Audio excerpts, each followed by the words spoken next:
Je cherche refuge auprès d'Allah contre le maudit Satan. Au nom d'Allah, le tout miséricordieux, le très miséricordieux. Kaf, A, Ya, N, Sad. C'est un récit de la miséricorde de ton Seigneur envers son serviteur Zacharie. Lorsqu'il invoqua son Seigneur d'une invocation secrète, et dit, « Ô mon Seigneur, mes os sont affaiblis et ma tête s'est enflammée de cheveux blancs. Cependant, je n'ai jamais été malheureux, déçu en te priant, ô mon Seigneur.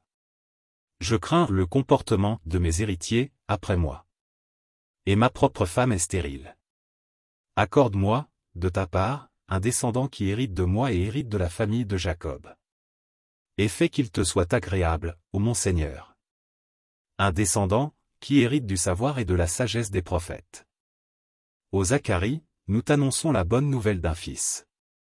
Son nom sera Yahya Jean. Nous ne lui avons pas donné auparavant d'homonyme. Et Zacharie dit, ô mon Seigneur, comment aurais-je un fils, quand ma femme est stérile et que je suis très avancé en vieillesse? Allah lui dit, ainsi sera-t-il. Ton Seigneur a dit, ceci m'est facile. Et avant cela, je t'ai créé alors que tu n'étais rien. Ô mon Seigneur, dit Zacharie, accorde-moi un signe. Ton signe, dit Allah, sera que tu ne pourras pas parler aux gens pendant 3 nuits tout en étant bien portant.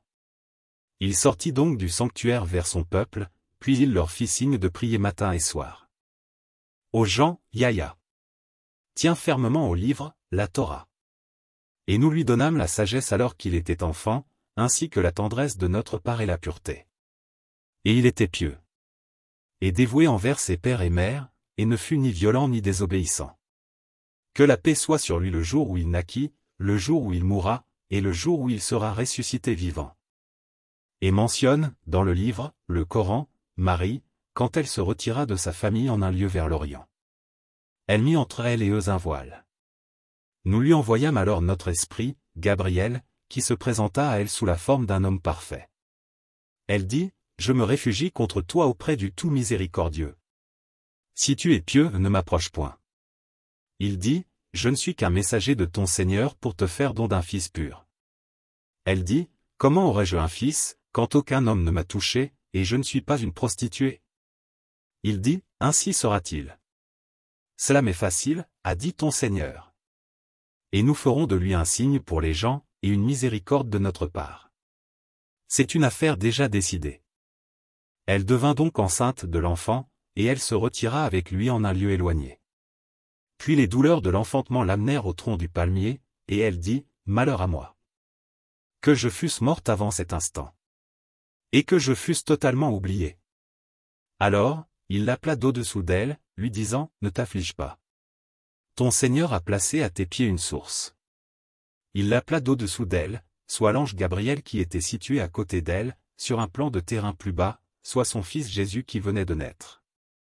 Secoue vers toi le tronc du palmier, il fera tomber sur toi des dattes fraîches et mûres. Mange donc et bois et que ton œil se réjouisse.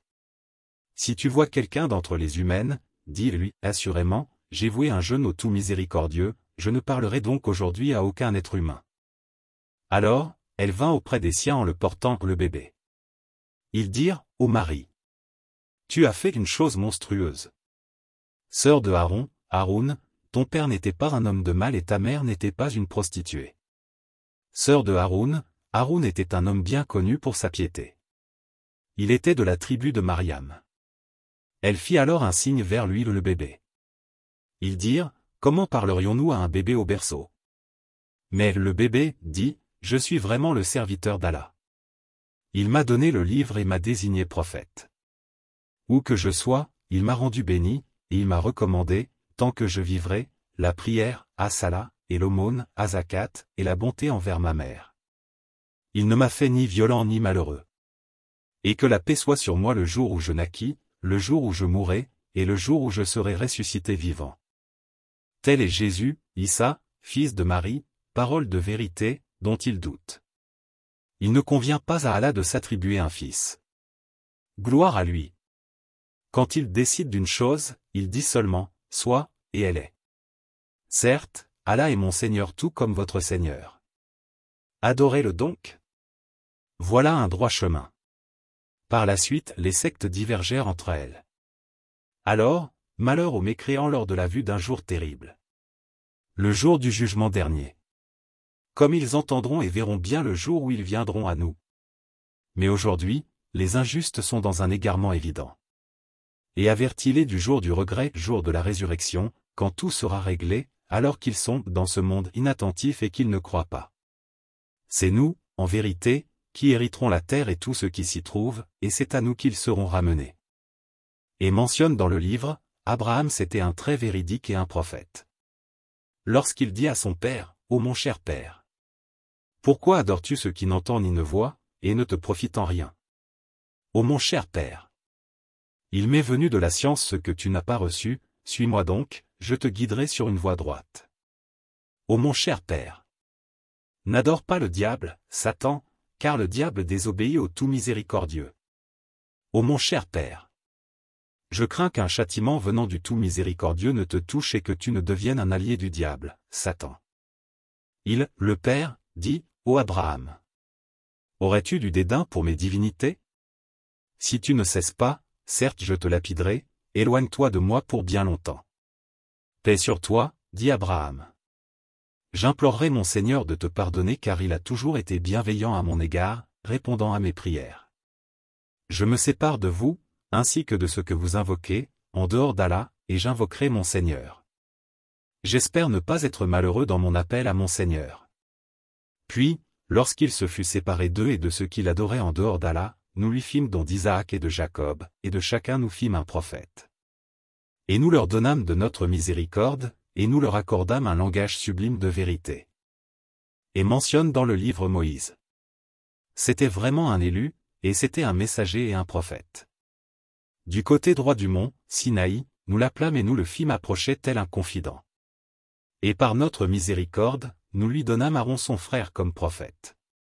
Et mentionne Ismaël, dans le livre. Il était fidèle à ses promesses, et c'était un messager et un prophète.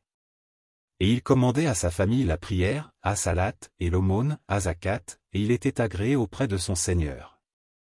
Et mentionne Idriss, dans le livre. C'était un véridique et un prophète. Et nous l'élevâmes à un haut rang. Ce sont eux qu'Allah a comblés de ses faveurs, parmi les prophètes de la descendance d'Adam, et parmi ceux que nous avons transportés sur l'arche avec Noé, mais aussi parmi la descendance d'Abraham et d'Israël, et enfin parmi ceux que nous avons guidés et élus. Ceux-là, quand les versets du tout clément leur étaient récités, ils tombaient à terre, prosternés et en pleurs. Puis leur succédèrent des générations qui délaissèrent la prière et suivirent leur passion. Ils se trouvèrent en perdition, sauf celui qui se repent, croit et fait le bien, ceux-là entreront au paradis et ne seront point lésés, au jardin du séjour, éternel, que le tout miséricordieux a promis à ses serviteurs, qui ont cru au mystère. Car sa promesse arrivera sans nul doute. Ils n'y entendront nulle parole insignifiante mais seulement, paix, salam, et ils auront là leur nourriture, matin et soir. Voilà le paradis dont nous ferons hériter ceux de nos serviteurs qui auront été pieux. Les anges disent, nous ne descendons que par l'ordre de ton Seigneur. À lui appartiennent ce qui est devant nous, ce qui est derrière nous, et ce qui est entre les deux.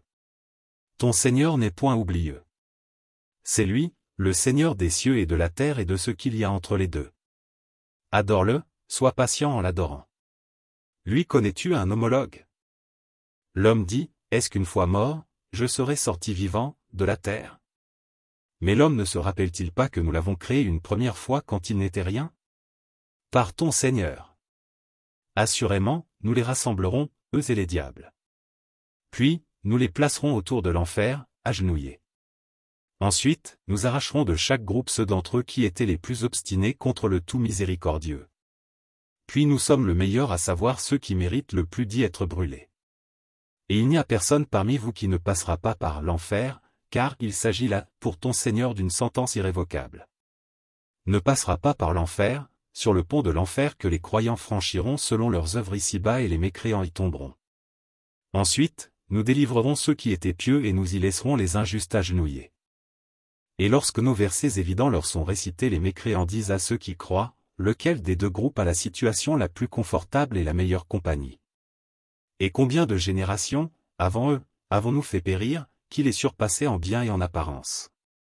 Dit, celui qui est dans l'égarement, que le tout miséricordieux prolonge sa vie pour un certain temps, jusqu'à ce qu'ils voient soit le châtiment, soit l'heure de résurrection dont ils sont menacés. Alors, ils sauront qui a la pire situation et la troupe la plus faible. Allah accroît la rectitude de ceux qui suivent le bon chemin, et les bonnes œuvres durables méritent auprès de ton Seigneur une meilleure récompense et une meilleure destination. As-tu vu celui qui ne croit pas à nos versets et dit, on me donnera certes des biens et des enfants? Est-il au courant de l'inconnaissable ou a-t-il pris un engagement avec le tout miséricordieux? Bien au contraire. Nous enregistrerons ce qu'il dit et accroîtrons son châtiment. Et c'est nous qui hériterons ce dont il parle, tandis qu'il viendra à nous, tout seul. Et ils ont adopté des divinités en dehors d'Allah pour qu'ils leur soient des protecteurs, contre le châtiment. Bien au contraire. Ces divinités renieront leur adoration et seront pour eux des adversaires. N'as-tu pas vu que nous avons envoyé contre les mécréants des diables qui les excitent furieusement à désobéir? Ne te hâte donc pas contre eux, nous tenons un compte précis de tous leurs actes. Et, rappelle, le jour où nous rassemblerons les pieux sur des montures et en grande pompe, auprès du tout miséricordieux, et nous pousserons les criminels à l'enfer comme, un troupeau, à l'abreuvoir, ils ne disposeront d'aucune intercession, sauf celui qui aura pris un engagement avec le tout miséricordieux. Et ils ont dit, le tout miséricordieux s'est attribué un enfant. Vous avancez certes là une chose abominable. Peu s'en faut que les cieux ne s'entr'ouvrent à ces mots, que la terre ne se fende et que les montagnes ne s'écroulent, du fait qu'ils ont attribué un enfant au tout miséricordieux, alors qu'il ne convient nullement au tout miséricordieux d'avoir un enfant. Tous ceux qui sont dans les cieux et sur la terre se rendront auprès du tout miséricordieux, sans exception, en serviteurs. Il les a certes dénombrés et bien comptés. Et au jour de la résurrection, chacun d'eux se rendra seul auprès de lui. À ceux qui croient et font de bonnes œuvres, le tout miséricordieux accordera son amour. Nous l'avons rendu, le Coran, facile à comprendre en ta langue, afin que tu annonces par lui la bonne nouvelle aux gens pieux, et que, tu avertisses un peuple irréductible. Que de générations avant eux avons-nous fait périr? En retrouves-tu un seul individu? Ou en entends-tu le moindre murmure?